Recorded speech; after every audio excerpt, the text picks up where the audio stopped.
आप सभी का एक बार फिर इतिहास विषय के शिक्षण कार्य में आपका स्वागत है। हमने इतिहास के बारे में अभी तक पढ़ा था कि भारतीय इतिहास की जानकारी के प्रमुख स्रोत कौन कौन से हैं। इन स्रोतों में अभी हमने साहित्यिक स्रोत के बारे में पढ़ा, जिसके अंदर धार्मिक साहित्य पहला था। धार्मिक साहित्य, उसके बारे में हमने अध्ययन किया। धार्मिक साहित्य में हमने ब्राह्मण साहित्य का अध्ययन किया, जिनमें वेद, आरण्यक, उपनिषद, पुराण सब के बारे में चर्चा की।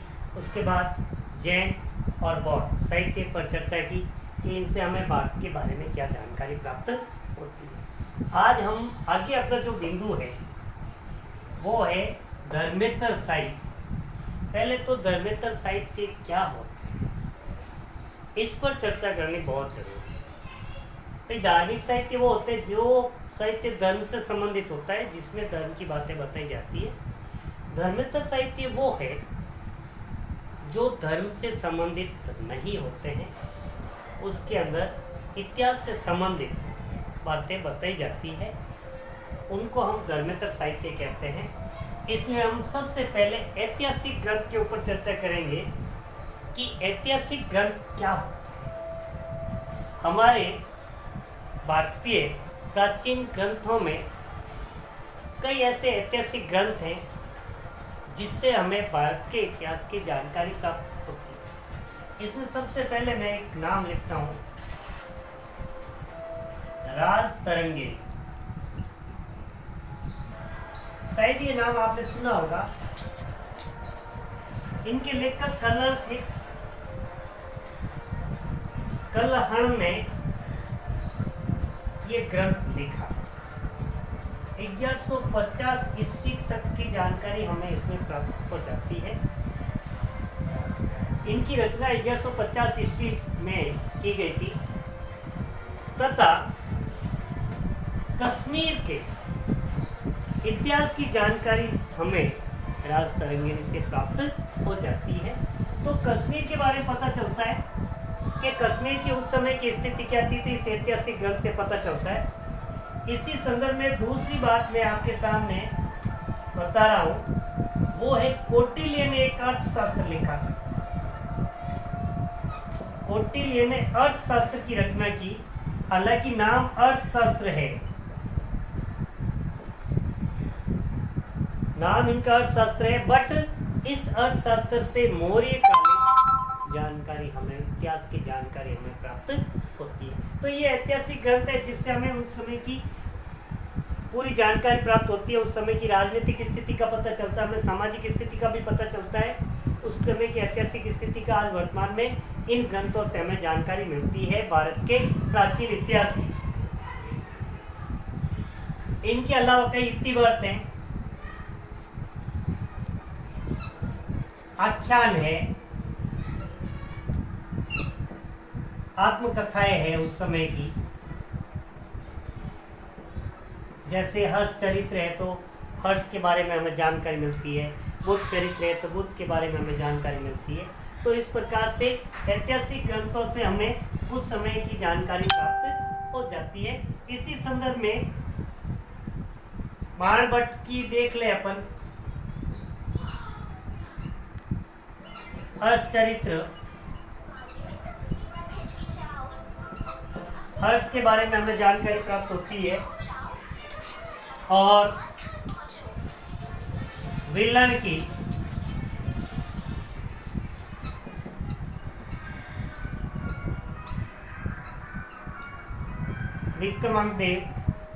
राजा विक्रम के बारे में हमें जानकारी प्राप्त होती है।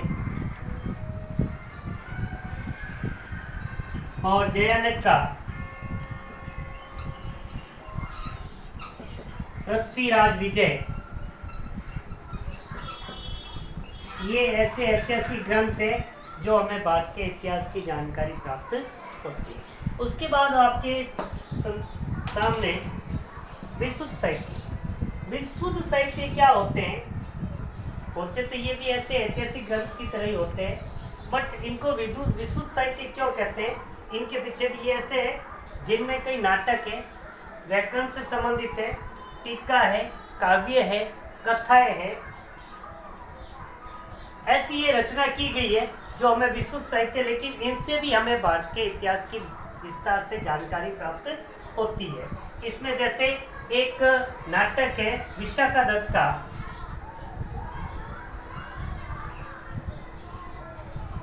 मुद्रा राक्षस।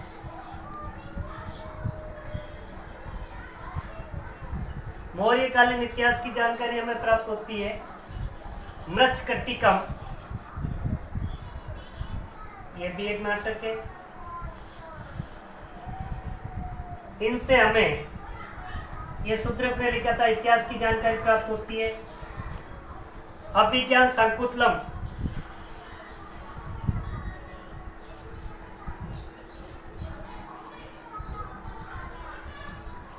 संकुतला और राजा दुष्यंत के बारे में जानकारी मिलती है।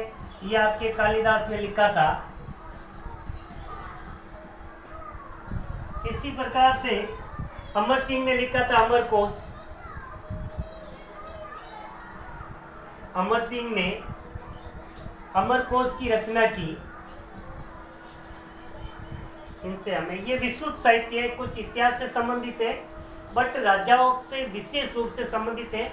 इनसे भी हमें इतिहास की जानकारी प्राप्त होती है। इनके अलावा कई ऐसे क्षत्रिय साहित्य, जो क्षेत्रीय साहित्य क्या है? क्षेत्रीय साहित्य वो होते हैं जो एक क्षेत्र विशेष से संबंधित होते हैं और उस क्षेत्र की विशेष परिस्थितियों और उस समय की सामाजिक, आर्थिक और राजनीतिक स्थिति के बारे में हमें पता चलता है। जैसे अगर देखा जाए तो तमिलनाडु के अंदर देखा जाए पश्चिमी दक्षिणी भारत में तो संगम साहित्य, जो क्षेत्रीय साहित्य थे, हमें उस समय उसकी जानकारी प्राप्त होती है। संगम वंश के राजनीतिक, आर्थिक, दक्षिणी भारत की पूरी जानकारी हमें संगम साहित्य से प्राप्त होती है। इसी प्रकार से क्षेत्रीय साहित्यों में हमारे यहाँ पर सूर्यमल मिश्रण का, राजस्थान का मैं ले लो सूर्यमल मिश्रण,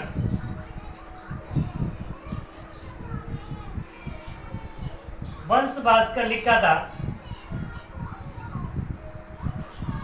हमें राजस्थान में जानकारी इनसे प्राप्त होती है।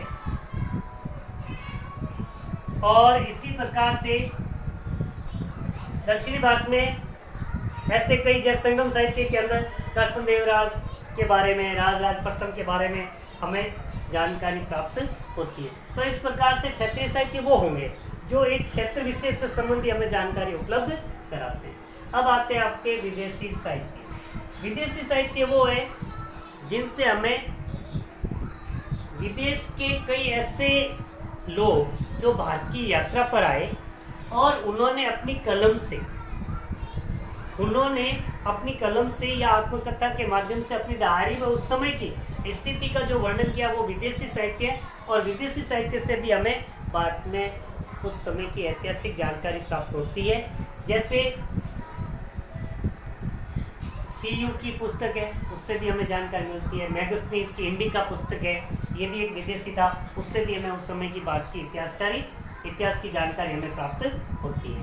अतः हम कह सकते हैं धर्मेतर साहित्य है जिनसे हमें भारतीय इतिहास की जानकारी प्राप्त होती है। आज के लिए इतना ही। कल हम पुरातात्विक स्रोतों के बारे में अध्ययन करेंगे। आज के लिए मैं आपके कुछ प्रश्न दे रहा हूँ। सबसे पहला प्रश्न है आपके, धर्मेतर साहित्य किससे कहते हैं?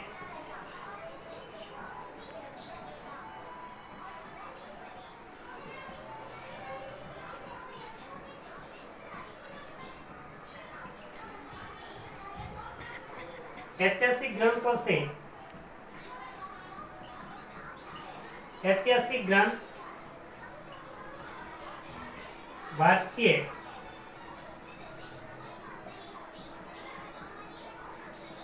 इतिहास की जानकारी में कैसे उपयोगी है?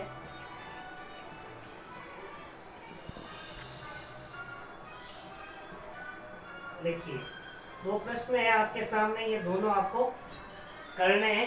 इनके अलावा ये जो श्यामपट सार है, ये जरूर आप लिख दें। इनमें से कुछ मैंने पुस्तकें लिखी है, इन पुस्तकों के नाम भी अक्सर परीक्षा में पूछे जाते हैं। धन्यवाद। कल फिर आपके सामने एक नया टॉपिक लेके हाजिर होगा।